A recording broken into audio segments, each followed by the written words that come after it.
our brain health awareness presentation on the benefits of moving from isolation to socialization.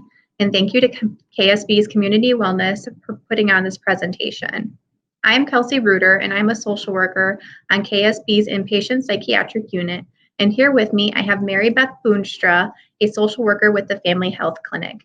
Now more than ever, this is an important topic to discuss as we have found ourselves isolating more than normally throughout this last year. So 45% of adults in the United States have reported that their mental health has been negatively impacted due to worry and stress over the environment. Additionally, feelings of anxiety are increasingly more common as people are fearful of themselves or loved ones falling ill from COVID-19.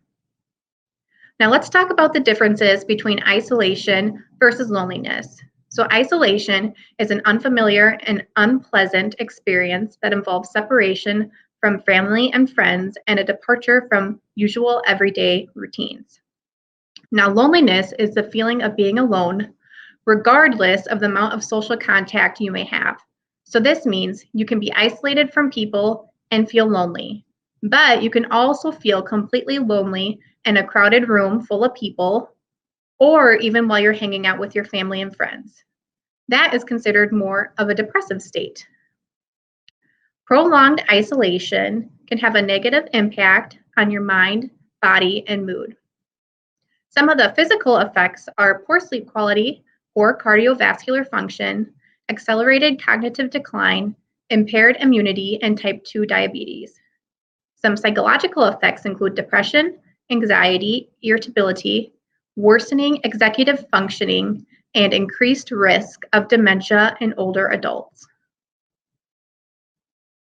Social isolation can lead to ineffective habits and unhealthy coping skills that increase the chance of alcohol consumption, binge eating, substance use, and risk-taking behaviors. We as humans are not meant to live solitary lives. It is important for us to be able to engage, to share our experiences and feelings with others. This is true even for people who are introverted. Additionally, when we physically bond with loved ones, for example, hugging, the pituitary gland releases a hormone called oxytocin, and oxytocin makes us feel happy and calm. Here is Maribeth with more information on socialization.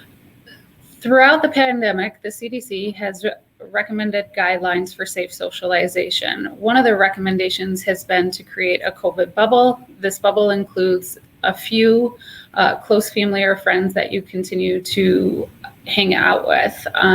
They have also made suggestions on things you can do to safely socialize, like hanging outside with friends rather than inside with a large group of people, grabbing a coffee with a friend or family member, taking your child to the park, or hosting a virtual game night. It's also important that you get outside. We are fortunate to live close to Lowell Park, White Pines, Starved Rock, all which include opportunities to hike, fish, camp, have picnics with your families, or bonfire with your friends. Health is more than just disease prevention. I feel like this is an element that has been missed during this past year. There has been such a focus on not getting or spreading the virus. We have neglected our health in other ways. Socialization plays an important part in keeping your brain active. Building social networks and participating in social activities are like exercises for your brain. These exercises keep your mind agile and improve your cognitive function. In the same regard, the emotional support that you receive from social connections can reverse the damaging effects of isolation. When considering social activities during the ongoing pandemic, we must weigh the risk of socialization against the benefit to our overall health. If you find yourself feeling too comfortable being alone or anxious about socializing, again, try some of the suggestions we've mentioned, or reach out to some of the community resources listed on the screen. I want to draw a special attention to the text line or the suicide prevention hotline. These are resources that can be accessed through your cell phone. You can speak to a trained professional directly through your cell phone. And I want to stress that they won't send the police to your house or the ambulance to your house unless you're at immediate risk of harming yourself or harming others. If you start to feel overwhelmed by feelings of loneliness, anxiety, or hopelessness, and you don't have access to people or activities that typically have helped you cope in the past, an activity such as mindfulness can help. Mindfulness is all about staying in the moment and not going down the path of what if. What if I lose my job? What if we continue to have to socially distance? Or what if I get sick?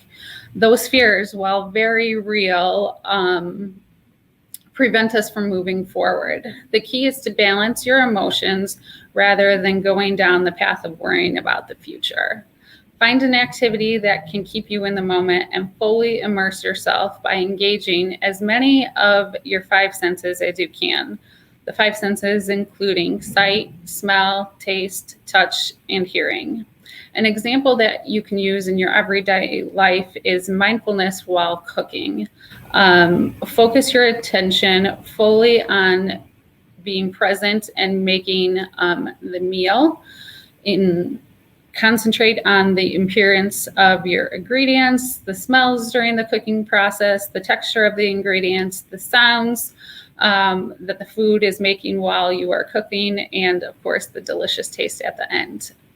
Really try to stay grounded during this activity and give yourself and your mind a break from the challenges that you are dealing with. Mindfulness is a great coping skill to practice, as it is important to give your mind a break from the negative thoughts. Thank you all for joining us for this presentation.